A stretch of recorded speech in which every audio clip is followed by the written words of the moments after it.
Retouching skin is one of those things that almost always happens in modern photography. Anymore, looking at a magazine or an advertisement, any sort of space where you see a face or a person, chances are they've had their skin retouched with photo editing software such as Photoshop or Affinity Photo in our case. So I figured I'd do a kind of a live take on me trying to do this refinement on some photos I found that may or may not need that attention. Some anymore, it's kind of funny that you cannot find some photos that aren't already touched up. So unless you shoot them yourself, are you, hunting through a ton of stock photography to find examples that could be something. So in this video, I may do a few takes on different images here. We have a black and white image of a female with freckles, one that's more kind of a flat color base, and then one that's awfully bright. That's got some stuff going on. It looks like the sun's getting to her. But there's little fragments of hair we can take care of, any of these wrinkles, maybe some spots on the skin, stuff like that. It's kind of, I don't know how to describe it, but it makes sense to do, but at the same time, it's not realistic in the person that we see day to day. So I'll let you be the judge of how, that should be. But this is going to just go into a live session of me more or less editing things where I see fit. So hope you enjoy it. So let's kick off with the male perspective here. We've got the background image. I think I'm going to duplicate that just to have a copy. We'll hide that one below and lock it, and then I'll save it down. Typically when I want to first start on an image, I more or less want to remove elements that I don't feel should be there. So I think what I'll do is start with one of my favorite tools is the in-painting brush tool.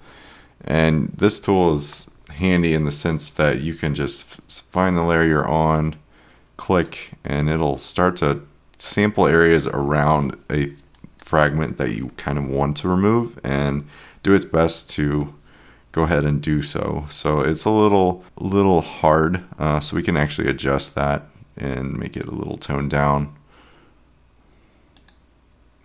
There we go. So some of these spots on the skin you can take care of just by pointing and clicking, which is already a win in my opinion. So freckles are one of those things that you can either accentuate and make it a focal point or try to remove completely. It's not always easy to do, but it is possible thanks to modern software that we're using here. So I'm going to just go through and try to refine some of this the best I can.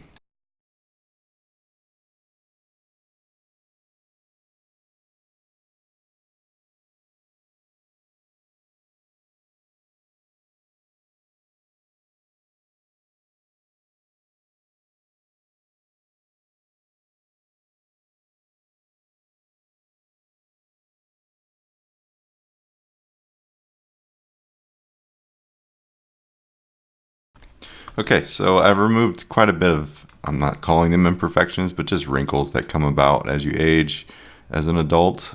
So there's still little fragments you can find throughout maybe to remove, but more or less this is taking shape. One thing I want to work on next is making this red tone a little dialed back. We can do that in a variety of ways. I might just add a layer to my document and then actually, I'll delete that layer and I'll do a filter and make an HSL filter here. And what I want to do is fill this entire mask, as you see here, with a dark color.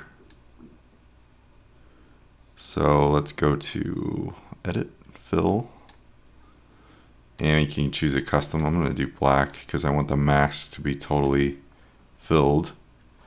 And we can adjust that, of course, so we can desaturate, but you need to actually brush back in what you masked out. So if that makes sense, we need to swap our brush at this stage to white, and I'm going to brush around this nose area just to desaturate that redness and other areas that seem a little too dark as well.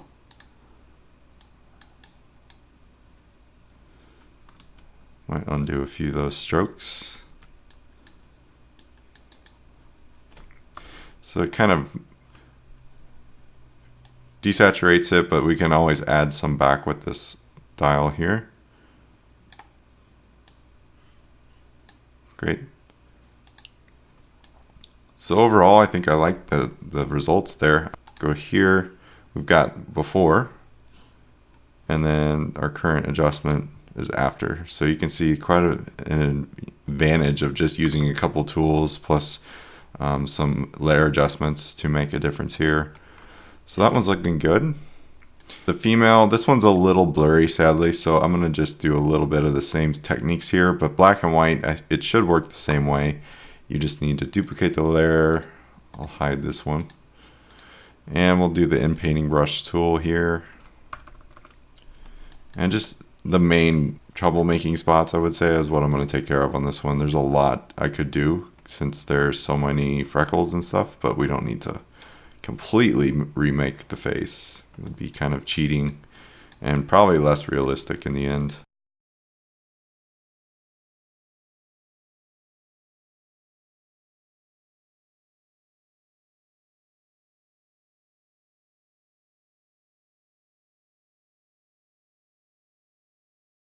Okay, overall that's looking pretty good. There's a few things that maybe change, but you can see them before, and then we'll go to currently. There's a few tweaks that we made. Looks like there's a little issue here. Fix that. Should work.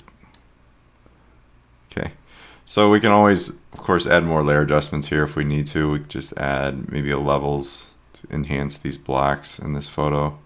Maybe make it a little more dramatic. Increase the contrast. I always tend to use curves in my photos, or when I'm editing, I should say.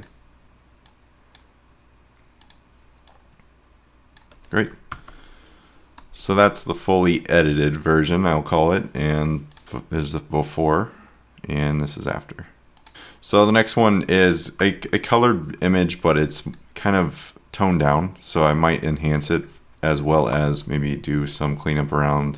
Looks like the nostrils here have some maybe some chafing going on from maybe she was sick or something at the time. Her teeth are a little not 100% white, but that's, I think, part of the tone of the image, so we can even adjust things like that in terms of more or less skin adjustments. You could see some gray hairs here too, and I'm being critical, but this is what people do that really want to be in magazines and stuff. They have to get more or less reinvented. So we can start just maybe up there with the hair and just start bringing some of those out of there.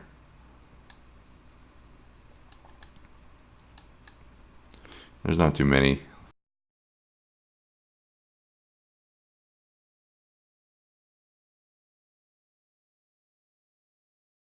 So a nice way or a nice tool to use at this point is, say you have skin that's maybe a little too red or something, as opposed to using a layer adjustment filter like I did before. We can deal with dodge and burning tools. Burning would make the actual color darker in an image, and dodging would relinquish that color. So as you can see, as I paint it on there, it lightens it a bit, and this same is true for burning. So we can do that. You'll see it darkens. And that's a destructive edit, so definitely take that into account when you're doing these things. But you can adjust the hardness and opacity as much as you like here. I might go way down and just kind of brush in some lighter tones into her cheeks over here. Just to bring out some of that redness, maybe even lighter. I undid that a bit, so 20 points or 20%. And just kind of go over that a little. And the same is true for a sponge. This kind of just gives you a median tone of the skin here. It's kind of hard to see what it actually does, but kind of just blots up pigment and pushes things around. More or less kind of blurs them, in my opinion. But you can do the same with other tools. We've got the smudge and blur tool and the sharpen tool. So the medium brush tool is pretty nice too. You can do the same, just kind of soften some edges within the skin here, as opposed to making it just full on granular. So if you really wanted to soften the skin, we could go and maybe go down to 30%. Just kind of go over the forehead here. Just some areas that could maybe use that attention if you really wanted it. So we can also whiten these teeth if we want to. And you can do that with either maybe the burn tool that would darken it, the dodge tool would lighten it a bit. Maybe we can do that. So I'll just go over those slightly.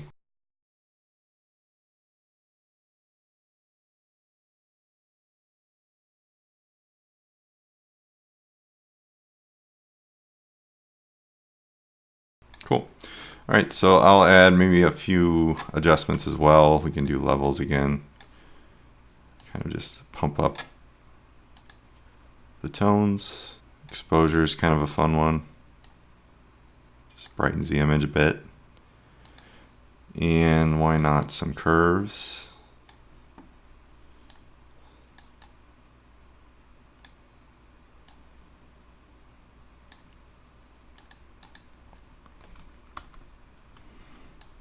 Great. So we can go all the way back to before where we duplicated the layer. It's kind of a toned down image, but still colorful and on target there. And then this is with everything afterwards. So I'll do it a little bit closer this time. So before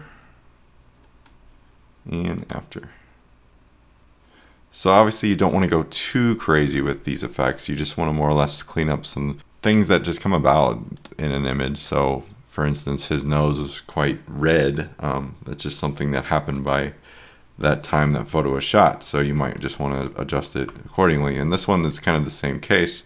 The sun's obviously troubling her in this photo, so we can maybe deal with some of the wrinkles behind the eyes, some of the hairs that are loose, kind of get rid of some of those and other fragments. But overall, the photo itself isn't that bad, so you want to just kind of take it with a grain of salt when you're editing these. And some photos will be like way worse than others, so you almost want to pick the right photos to edit to begin with, which is always a challenge. Sometimes you'll end up editing a photo and then just decide it's just not working, so it's just kind of the reality of it. Oftentimes in photo shoots I've been in, you may come out of a shoot with, I don't know, you can count on your hand how many would be acceptable photos out of hundreds.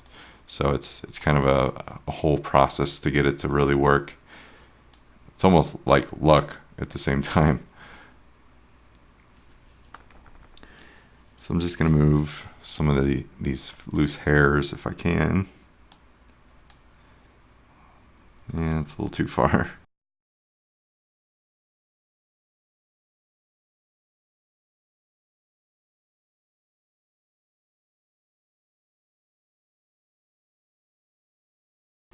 All right, so after doing some of the in painting brush tool here, we come up with an issue where some of the creases in her, I guess, face she's making at this point is coming through. So our in painting brush tool is kind of failing us at this point. It's kind of just repainting that crease, and I actually just want to get rid of it. So there's a tool called the clone brush tool. And with this, you can pull out, select it, and then you want to hit your modifier key, which in my case is Option. And you can sample a portion of the image that you want to kind of clone. So I'm going to grab right up here and click, and then I'll be able to reference that point from this point forward. And you want to kind of get pretty close to where you are sampling for the sake of it looking realistic, because it can get kind of hairy towards the end. But we can adjust this further with, say, the smudge tool or the patch tool, for instance. We can select that, and it'll kind of do its magic.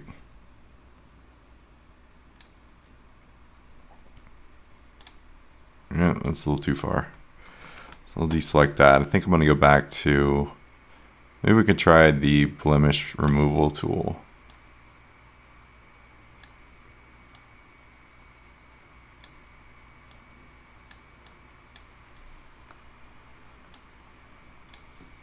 There we go. Kind of just samples areas where you're sampling or brushing and reconfigure those. I think it looks okay. And if you wanted to adjust that to refine it, because it's a little unrealistic, maybe we can smooth some stuff out here with the sponge tool or the medium brush tool. The sponge just kind of picks up some of the pigment, kind of dulls it. And here's that median one. It's a little strong though. I'm gonna bring the hardness back and the opacity way down. That's still too strong for me though. So let's do the blur brush. See how much difference this makes, if it's really noticeable at that point. It kind of, from far away, that looks okay to me. The same is true for this eyelash here. It looks like I pulled some of the eyebrow in, so I'm gonna do the same with the clone tool and sample maybe like right there. We want that to be pretty soft though, so when we sample, it's not so circular.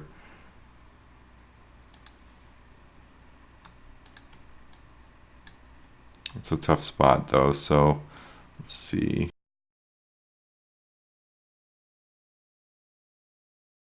Okay, and then on the forehead you'll see just kind of different pigments, and that's okay, but we can maybe smooth that out some. Let's see what the sponge does. And then we can do the median brush tool. Bring hardness like all the way down, opacity super low. Flow maybe down all the way too. I just want this to be very almost unnoticeable. But I want to kind of blend these pigments together. And we could do the dodge and burn tool here too. This left side right here is just a little lighter, or a little darker than it should be, I think. So I'm going to just lighten things where I see fit, see if that makes a bit of a difference.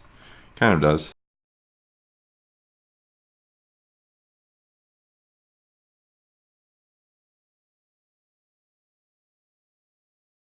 So that's an effect you can have. We can make that glare come back possibly by adding it in a fake manner. So maybe a light color. Maybe we could sample the skin here and go a little lighter. I sampled that by holding Option or Alt and clicking and dragging. Kind of does the trick there for you. And we can increase that. Maybe just brush ever so lightly over everything. And even go lighter than that. Gradually get lighter and then gradually decrease the size of the brush.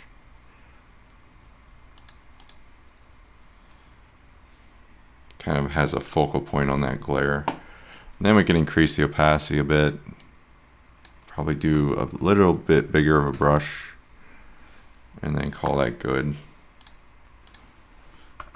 So that's kind of reinventing the wheel there. You can dial back the opacity to kind of get the skin to come through. And we can even adjust with the blend mode. Maybe pin light, looks okay. Cool. So I'll go way back in the history to when we first duplicated the layer. That was the beginning stage. And then this was the very end. Played with the skin a bit. Is it realistic? I don't know. You be the judge. But it does definitely enhance a photo a bit when you do want picture perfect results. If you're doing this on your own, I would say a little bit goes a long way. So definitely keep that in mind as you're trying to edit things. Affinity Photo has some sweet tools that make this really easy and useful. Like the painting brush tool is like a lifesaver for me. But all these other healing brush tools and the typical median, sharpen, blur, and smudge tools are there. Those carried over if you're a previous Photoshop user. The same is true for the clone brush tool and dodge and burn tools. So definitely check those out if you're into editing actual photography. They come in super handy. So hope you enjoyed this video. If you have any questions or your own images that you want questions about, I'm happy to answer those. So leave those in the comments. And also feel free to share your results.